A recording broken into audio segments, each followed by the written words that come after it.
All right, good evening. Got a few of you on here tonight. Thanks for tuning in. Yeah, we got some thunderstorms over there in Lauderdale County. We'll get to that.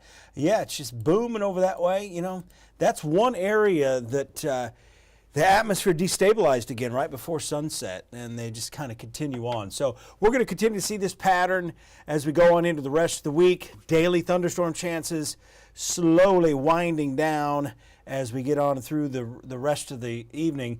Here's a look at the radar. You can see a lot of red out there. This is a big cluster. It's almost a complex of storms that's going to continue on, I think, into the evening hours, late night hours, I should say, as it moves off to the northeast. Pulaski, you've had two rough days. Yesterday you had a thunderstorm that parked over you for about an hour and a half.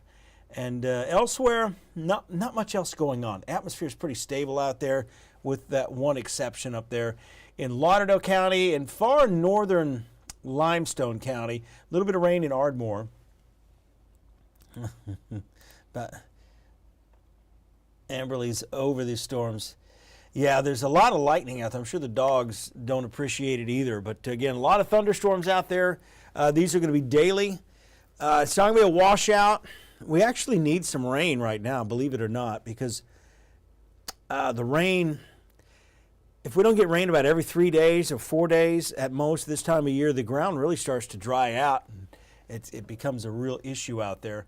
But as we take a look at your forecast, temperatures right now, mostly in the 70s, but the larger cities, Huntsville, the metro area, right around 80. It recovered. We dropped down to 75 earlier with some heavier rain in the area. But overall, it's very humid out there tonight. I was doing some work. I've been redoing. I've got a basketball goal that I custom made this probably 14 years ago or so. Had it in my old basement. It's been in storage for 2 years. I still got a bunch of stuff in storage that's all going to go in the new garage. But I was just out trying to figure out how to get this. I use this epoxy on some wood to make it as a backboard. And Rondo says the red is over his house. And got kind of an air pocket in it. I didn't do it right to begin with. And in storage, it just all kind of fell apart. So I'm going to be refurbishing that and hanging that on the wall. So I got to get that done. Hopefully I'll be done with that this weekend. Putting the lights up in there. Inch of rain in southeast Decatur. Yes, I saw that earlier today. It was pouring down rain in Decatur, and Decatur's notorious for street flooding, especially around the courthouse. We're going to deal with street flooding the next few days. Here's that forecast for tomorrow. We're only going to get probably to 90 tomorrow. I say only. It's still going to feel like about 95.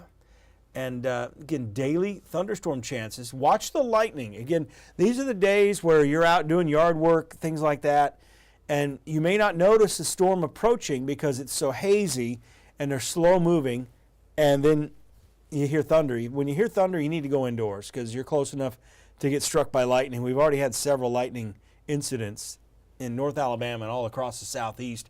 Here's a look at that cluster of thunderstorms, a bigger view of the radar. There's several of these little clusters all across the U.S. and parts of the southeast. And unfortunately, back into Texas, there's more rain there. But, yeah, just north of Austin, more rain. So, again, not good for the hill country out there. We're all going to get out of this pattern, but it may take another week. But once you kind of get out of this pattern, it just gets dry. Usually August, September, high pressure sets up. It's really, really dry. So this rain this week is probably really, really beneficial, and we just don't know it yet. Yeah, thunder's been rolling out there. We got good acoustics out there, and that's why those sound waves do a little bit more rolling with the thunder. Here's noon tomorrow. We're going to get rolling with isolated thunderstorms, primarily to the west of I-65, but the latest model guidance, I'm seeing this as you're seeing it because this is just kind of complete during the dinner break hour. By 2 o'clock, most of the thunderstorm activity should be west of I-65, but eventually it'll catch up with all of us, and we're going to see scattered thunderstorms between 3 and 5 o'clock. Notice that clustering of thunderstorms in northeast Mississippi kind of tracking over the same areas that are getting wet right now. And that's about 5 o'clock. So I think the worst of the weather, at least the wettest of weather, the stormiest of weather, will likely be west of I-65 most of the day. And that's 8 o'clock. I don't have my glasses on. No, that was 6 o'clock. It looked like an 8. But That was 6 o'clock. And notice it kind of hangs up to the west. So overall, soaking rain primarily west of I-65, but you know, with this pattern, you could have anything fire up just about anywhere. That's kind of the way it goes. That 3-day forecast, still looking at thunderstorm chances equally every day. They're just going to be rearranged, basically. We don't know exactly where they're going to be. Model guidance gives us a hint in the local area and the timing, but we honestly just can't. There's just no skill into these summertime thunderstorm patterns. Temperatures around 90, 87 Thursday, 87 Friday. And this plays out all the way into the weekend. We're going to talk about that 10-day forecast coming up after this break. It's a 1-minute break, so hang on.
We've seen our share of flash flooding out there. Thanks, Amberly, for noticing the no audio. I forgot to click one more button.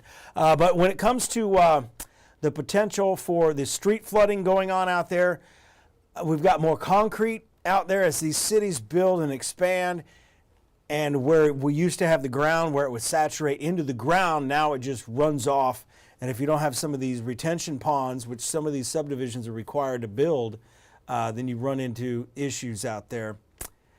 I got everybody commenting, can't hear you. Yeah, so again, we got the mic back on. We're good to go. Let's take a look at the radar here. I'm going to take that down right there. So here's the heaviest rain. I hope you can hear me now. There's a delay, by the way, too. So as we take a look here, north of Coxsey, right along the Elk River up to the north end of Pulaski, very heavy rain continues there. It's starting to weaken, though, so the overall chance of any strong thunderstorm activity is going to go down. But it's still noisy. There's still a lot of lightning out there, still dealing with some of that. But this is not severe. Here's your 10-day forecast. We're talking 90 tomorrow, 87 Thursday and Friday, 89 Saturday and Sunday, and back around 91 Monday, Tuesday. Overall, the temperatures don't change a whole lot in this pattern.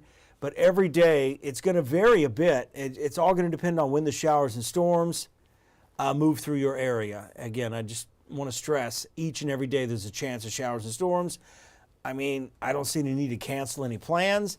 It's going to be game time decision thing if you're pouring concrete, building, things like that. In the morning hours will be dry the way it looks now. It's the middle of the afternoon that you need to be concerned if you got rain concerns out there. So things...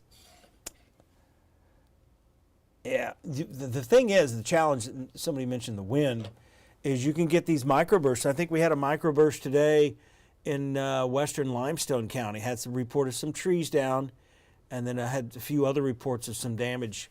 So again, when these storms, they're really tall, about 50,000 feet in the air, and when they collapse, that's when they have the potential to produce some damaging wind in a small area, and typically it's a downburst or a microburst type wind. All right, I got to go do the radio, get ready for the 10 o'clock news. I appreciate you guys tuning in. I'll see you again here at 9:30. But again, we got a newscast. Margot Gray working on some breaking news, as she always is, and she'll be coming up tonight at 10 as well.